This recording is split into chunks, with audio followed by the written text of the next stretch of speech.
Student, class 11th standard, subject chemistry, unit first unit, lesson basic concept of chemistry and chemical calculation. இந்த லெசனில் நம்ம அடுத்து பார்க்க போகிற topic limiting reagent. So limiting reagent பற்றின விஷயங்களை சொல்கிறதுக்கு முன்னாடி ஏற்கனவே படித்த விஷயங்களை அவர் சொல்கிறாங்க, அதை நம்ம பார்ப்போம். Earlier we learn that the stoichiometric concept, நம்ம ஏற்கனவே stoichiometric கான்செப்டை படிச்சிருக்கோம். It's useful in predicting the amount of product formed in a given chemical reaction. So ஒரு கெமிக்கல் ரியாக்ஷனில் ப்ராடக்ட் உருவாகக்கூடிய அமௌண்ட் எவ்வளோன்றது அளவிட்ட நம்ம அறியறதுக்காக தான் இந்த ஸ்டாய்ச்சியோமெட்ரிக் கான்செப்ட் நம்ம பார்த்தோம். If the reaction is carried out with the stoichiometric quantities of reactant, then all the reactant will be converted into product. பொதுவாக how many reactant involved in the reaction, equal amount of produced product. எவ்வளோ ரியாக்டன் involve ஆகுதோ அதுக்கு சமமான product உருவாகுன்றது தான் இந்த stoichiometric concept. On the other hand, when a reaction is carried out using non-stoichiometric quantity of the reactant, the product yield will be determined by the reactant that is completely consumed. It limits the further reaction from the taking place and is called as the limiting reagent. பொதுவாக நான் stoichiometric ஈக்குவேஷனில் ரியாக்டனுடைய அளவு product கண்டிப்பாக உருவாகாது. ஆனால் எந்த ஒரு reactant completely consumed முழுவதுமாக ப்ராடக்டாக மாறுதோ, எந்த ஒரு ரியாக்டன்ட் மட்டும் முழுவதும் ப்ராடக்டாக மாறுதோ அதுதான் இந்த ரியாக்ஷனை டேக்கிங் பிளேஸ் சொல்லுவாங்க. பொதுவாக ரியாக்ஷனை வழி நடத்துதுன்னு சொல்லுவோம். ஸோ அதுபோல் கம்ப்ளீட்லி இன்வால்வ்ட் ஆகிற ரியாக்டண்ட்டை மட்டும்தான் நம்ம என்னன்னு சொல்கிறோம், லிமிட்டிங் ரியேஜென்ட். மற்ற ரியாக்டன்ட் பார்த்திங்கன்னா பார்ஷியலி இன்வால்வ் ஆகும், ஒரு ஸ்லைட்லி அளவு இன்வால்வ் ஆகாமல் ரிமைண்டராக கிடைக்கக்கூடியதாக இருக்கும். இதை நம்ம எக்ஸஸ்ன்னு சொல்லுவோம். இதை நம்ம சொல்கிறாங்க எக்ஸஸ் ரியேஜென்ட். ஸோ லிமிட்டிங் ரியேஜென்ட்டுக்கும் எக்ஸஸ் ரியேஜென்ட்டுக்கும் உள்ள வித்தியாசத்தை நீங்கள் புரிஞ்சுக்கங்க. பொதுவாக ஸ்டாய்ச்சியோமெட்ரிக் ஈக்குவேஷனாக number of reactant equal to number of product. So பொதுவாக இது இன்வால்வ் ஆகிருக்கும். ஆனால் நான் ஸ்டாய்ச்சியோமெட்ரிக்கு அதிகபட்சமாக சில ரியாக்டண்ட்டை எடுத்துக்குவோம். அதில் ஒரு பகுதி அளவு மட்டும்தான் ரியாக்ஷனில் இன்வால்வ் ஆகும், மற்ற பகுதி இன்வால்வ் ஆகாமல் இருக்கும். இதை தான் நம்ம எக்ஸஸ் ரியேஜென்ட் சொல்கிறோம். ஆனால் ஏதாவது ஒரு ரியாக்டண்ட்டு முழுவதுமாக ரியாக்ஷனில் இன்வால்வ் ஆகலாம், அதை நம்ம லிமிட்டிங் ரியேஜென்ட் அப்படின்னு சொல்கிறோம். ஸோ இந்த கான்செப்டை எக்ஸாம்பிளோடு பார்க்கும்போது உங்களுக்கு புரியும்.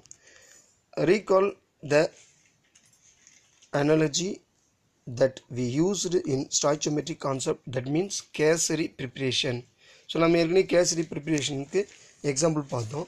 அதனுடைய எக்ஸாம்பிள் தான் மறுபார்வையாக இந்த கான்செப்ட் கொண்டு வராங்க. அதன்படி பாருங்கள்.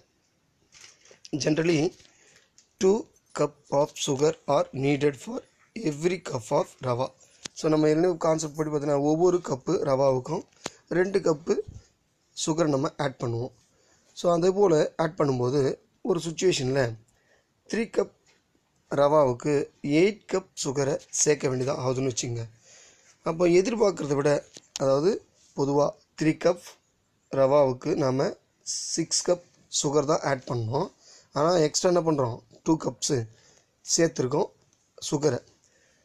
ஆனால் நமக்கு 2 more cup சுகர் சேர்த்ததுனால we cannot make any more quantity of kesari as there no rava available and hence rava limits the quantity of kesari in this case. So 2 cup sugar add பண்ணுறதுனால கேசரினுடைய அளவு அதிகரிக்காது. ஏன்னா ரவானுடைய அளவு அதிகரிக்கும் போது மட்டும்தான் உருவாகக்கூடிய கேசரின் அளவு அதிகரிக்கும். இதுதான் நம்ம எக்ஸஸ் ரியேஜென்ட் அப்படின்னு சொல்கிறோம். அப்போது 2 கப் சுகர் இருந்தாலும் அது கேசரினுடைய அளவை நிர்ணயிக்காது, அதிகரிக்காது. ஆனால் இதே ரவா முழுவதும் இன்வால்வ் ஆகிறதுனால ரவா தான் நம்ம என்னன்னு சொல்கிறோம், லிமிட்டிங் ரியேஜென்ட் சொல்கிறோம். சுகரை எக்ஸஸ் ரியேஜென்ட் சொல்கிறோம். இது எக்ஸாம்பிள் புரியறதுக்காக. இதே போல் 1 mole sulphur 3 mole fluorine involve ஆகி நமக்கு 1 mole சல்ஃபர் ஹெக்ஸாஃப்ளூரைடு நமக்கு உருவாகுது. இதே நம்ம எக்ஸ்ட்ரா ஆட் பண்ணுறோன்னு வச்சுங்க, அப்போது 3 மோல் சல்ஃபர் இன்வால்வ் ஆகுதுன்னா, ஸோ இது 9 மோல் ஃப்ளூரின் இன்வால்வ் ஆகி நமக்கு இதே போல் 3 மோல் ஆஃப் சல்ஃபர் ஹெக்ஸாஃப்ளூரைடு உருவாகும். இதில் 3 மோல் சல்ஃபரும் 3 மோல் சல்ஃபர் ஹெக்ஸாஃப்ளூரைடு தருது. ஆனால் 9 மோல் ஃப்ளூரைடு எக்ஸஸாக இருக்குது. So sulphur limiting region, fluorine வந்து நமக்கு எக்ஸஸ் ரீஜன். இதை இன்னொரு எக்ஸாம்பிளாகவும் இங்கே சொல்லியிருக்காங்க. ஸோ இதுதான் இந்த கான்செப்ட்டு. யூரியா ஃபார்மேஷனை பார்க்குறோம். யூரியாவை ப்ரொடியூஸ் பண்ணுறதுக்கு அமோனியா அண்டு கார்பன் டை ஆக்சைடை நம்ம ரியாக்ட் பண்ணுறோம். இப்போ ரியாக்ட் பண்ணும்போது ஸோ இவங்க கொடுக்குற கான்செப்ட் பாருங்கள். 646 gram of ammonia is allowed to react with இவ்வளோ, அதாவது 646 கிராம் அளவு அமோனியா இன்வால்வ் பண்ணுறோம், அலோவ் பண்ணுறோம். எப்போனா 1.144 kilogram of carbon dioxide சேர்த்து யூரியாவை உருவாக்கும் போது. இதில் கிலோகிராம் கொடுத்துக்கிறதுனால நம்ம என்ன பண்ணுறோம், அதை கிராமை மாற்றணும்னா 1000ஆல் மல்டிபிள் பண்ணுவோம். ஸோ அந்த கான்செப்ட் ஞாபகம் வச்சு. இப்போது என்னென்ன அவங்க கேட்குறாங்க. First one, if the entire quantity of all the reactant is not consumed in the reaction which is the limiting reagent. So இதில் எது லிமிட்டிங் ரீஜன் கம்ப்ளீட்லி இன்வால்வ் ஆகுது, ஃபர்ஸ்ட் ஒன்.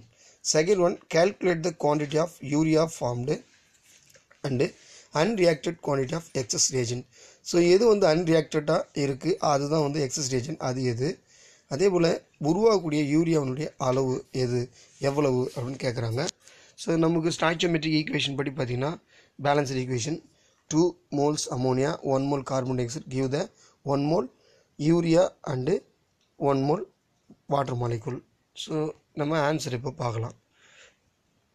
ஸோ அதுக்கு முன்னாடி இந்த டேபிள் கலந்து பார்த்தோம்னா ஆன்சர் ஈஸியாக புரியும். அதனால் டேபிள் கலந்து பார்ப்போம்.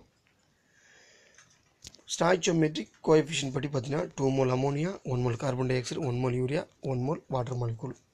இப்போ பொதுவாக நம்பர் ஆஃப் மோல்ஸ் நம்ம கால்குலேட் பண்ணுறதுக்கு ஃபார்முலா தெரியும். So number of moles n equal to mass by given mass by molar mass சொல்லுவோம். அப்போ நமக்கு எவ்வளோ அமோனியா கொடுத்துருக்காங்கன்னா 646 அமோனியா கொடுத்துருக்காங்க. அமோனியா மோலார் மாஸை கீழே போட்டிருக்கோம் 17. ஸோ 17ன்றது 14 ஹைட்ரஜனுக்கு 3 14 நைட்ரஜனுக்கு 3 ஹைட்ரஜனுக்கு. ஸோ இது வந்து ஆட் பண்ணும்போது 17 கிடைக்குது. இந்த 17 நம்ம டிவைட் பண்ணும்போது 38 மோல்ஸ் இருக்குது. அதே போல் கார்பன் டை ஆக்சைடு அவங்க கொடுத்துக்கிறது பார்த்தீங்கன்னா 1144 கிராம். ஸோ கிராமில் நாங்கள் கன்வெர்ட் பண்ணி சொல்லியிருக்காங்க. ஆனால் கொஸ்டின் நமக்கு கிலோகிராம் 1.144 கிலோகிராம் கொடுத்துருக்காங்க. இங்கே கிராமாக நம்ம மாற்றிக்கிறோம். அப்போது இது அதனுடைய அதாவது கார்பன் டை ஆக்சைடுடைய மாலிகுலர் மாஸ் 44. ஸோ டிவைட் பண்ணும்போது 26 மோல்ஸ் கிடைக்குது. இப்போ நமக்கு இனிஷியல்ன்றதுனால யூரியா உருவாகலை. ஸோ ரியாக்டனில் இன்வால்வ் ஆகும்போது உருவாகும். அடுத்து இதனுடைய ரேஷியோ பார்க்குறோம். ஸோ மோல்ஸ் பொறுத்த வரைக்கும் 2 mole ammonia 1 mole carbon di oxide. Therefore ratio என்னென்னா 2:1. தர்ஃபோர் 2:1 போது இதை 2ஆல் டிவைட் பண்ணுறோம். அதாவது 2 பார்ட்டாக எடுத்துக்கணும்னு வச்சுங்க, 32 பார்ட் எடுத்துக்கிறோம். அப்போ இதில் ஒரு பார்ட்ன்றது அதில் பாதி, அதனால் அது 19 மோல்ஸ். ஸோ 19 மோல்ஸ் மட்டும்தான் 26 மோல்ஸில் இன்வால்வ் ஆகுது carbon dioxide. So remainder 7 moles involve ஆகலை unreacted. So reactant left of the reaction. அதே போல் உருவாகிறது 1 mole போது 19 மோல்ஸ் யூரியா 19 மோல்ஸ் நீர் மூலக்கூறு. ஸோ இந்த 19 மோல்ஸை ஸோ கட்டுப்படுத்துதுன்னா அமோனியா முழுவதும் இன்வால்வ் ஆகுது. ஸோ இதான் என்ன சொல்கிறேன், கம்ப்ளீட்லி இன்வால்வ் ஆகுதுனால ammonia is a limiting reagent, carbon dioxide excess reagent. So இதை நம்ம புரிஞ்சுக்கோங்க. ஸோ ஆன்சர் சொல்லியிருக்காங்க பாரு. The entire quantity of ammonia is consumed in the reaction, so ammonia is the limiting reagent. இப்போ சொன்ன அதே concept தான். some quantity of carbon dioxide remain unreacted, so 7 moles. இது கார்பன் டை ஆக்சைடு நம்ம excess reagent சொல்கிறோம். Second கொஸ்டினுக்கு உண்டான answer கொடுத்துருக்காங்க. The number of moles urea formed, urea வந்து எவ்வளோ உருவாகுது அப்படின்னு சொன்னோம்னா, so molar mass of urea. Number of மோல்ஸ்னும் போது யூரியா பொதுவாக 19 மோல்ஸ் உருவாகுது. ஏன்னா ஒன் பார்ட் அதனுடைய யூரியாவுடைய மாலிகுலர் மாஸ் 60 கிராம். ஸோ இதை மல்டிபிள் பண்ணும்போது கிடைக்கக்கூடியது 1140 gram or 1.14 kilogram of ammonia உருவாகுது. So excess reagent left over at the end of the reaction. Carbon dioxide திரும்ப பெறப்படுகிறது.